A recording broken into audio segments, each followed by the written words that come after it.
Το 1976 είχαμε το επεισόδιο στα Ήμια. Εκείνη τη νύχτα, το 96 με συγχωρείς, το 96, άρα έχεις εκείνη τη νύχτα ξενυχτήσαμε όλοι, έμεινε στην αγωνία και στον πανικό. Τι θα γίνει? Όταν τελικά ξημέρωσε, εγώ είχα μάθημα στο πανεπιστήμιο το πρωί.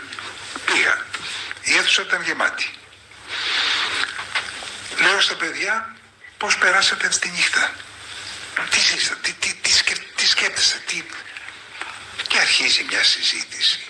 Θα πάω εγώ να σκοτωθώ επειδή δεν τα βρήκε ο Σιμίτης με τους Τούρκους, ή θα πάω εγώ να σκοτωθώ για μια βραχονισίδα ακατοίκητη? Και είπανε. Κάποια στιγμή τους λέω, παιδιά, κοιτάξτε, θέλω μια τίμια απάντηση. Αν είχατε να διαλέξετε ανάμεσα σε ελευθερία με πόλεμο ή σε ειρήνη με δουλεία, τι θα διαλέγατε? Ειρήνη με δουλεία. Ομόφωνη η απάντηση. Ομόφωνη η απάντηση. Κοιτάξτε, ήταν ένα σύμπτωμα, μην το απολυτοποιήσουμε, του αμαρτωλού λεκανοπεδίου. Σε άλλες περιοχές της Ελλάδας το φρόνημα ήταν διαφορετικό. Αλλά αυτό το οποίο υπάρχουν προβλήματα τα οποία πρέπει να τα δούμε κατά πρόσωπο. Τι σημαίνει σήμερα πατρίδα για ένα παιδί της ηλικίας σου? Ένας άνθρωπος ο οποίος μένει σε ένα ενοικιασμένο διάρρη ή τριάρι ή τεσάρι μιας μεγαλούπολης, δηλαδή χωρίς κανένα δεσμό με γη, ο οποίος δεν έχει καν τάφους προγόνων. Στην Αθήνα τουλάχιστον οι τάφοι ενοικιάζονται για 3 χρόνια. Δεν έχει βωμούς και ιερά. Δεν έχει. Εάν η πνευματική του παράδοση είναι το κυριακάτικο κήρυγμα που ακούει στην τηλεόραση, ο Θεός να φυλάει. Το βάζει στα πόδια. Αυτό το παιδί να πολεμήσει γιατί? Θα αντιδράσει όπως αντέδρασαν οι Κύπροι. Πήγαν οι Τούρκοι, μπήκαν στα ιδιωτικά τους αυτοκίνητα οι Κύπροι και φύγανε. Και πήγαν πιο πέρα και φτιάξαν τη ζωή τους. Αυτό δεν το λέω για να υποστηρίξω κανέναν, απλώς για να πω ότι υπάρχει πρόβλημα πατρίδας.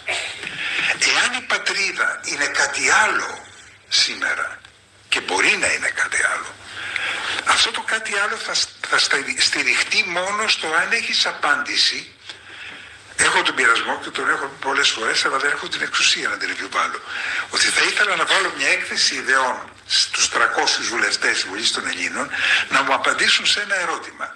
Γιατί ο Παρθενώνας είναι σημαντικότερο μνημείο από τον πύργο του Άιφελ?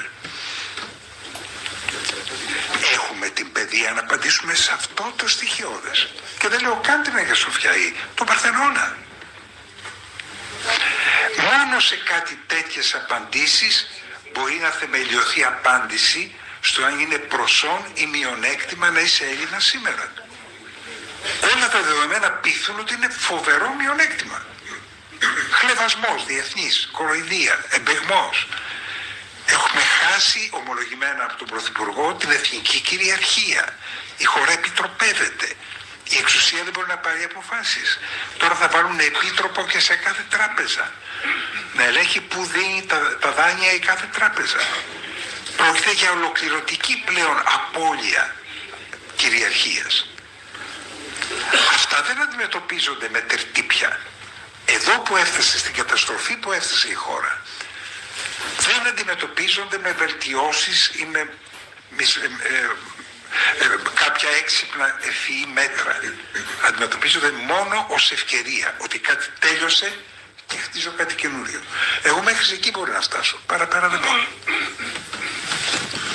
Κύριε Γιανναρά,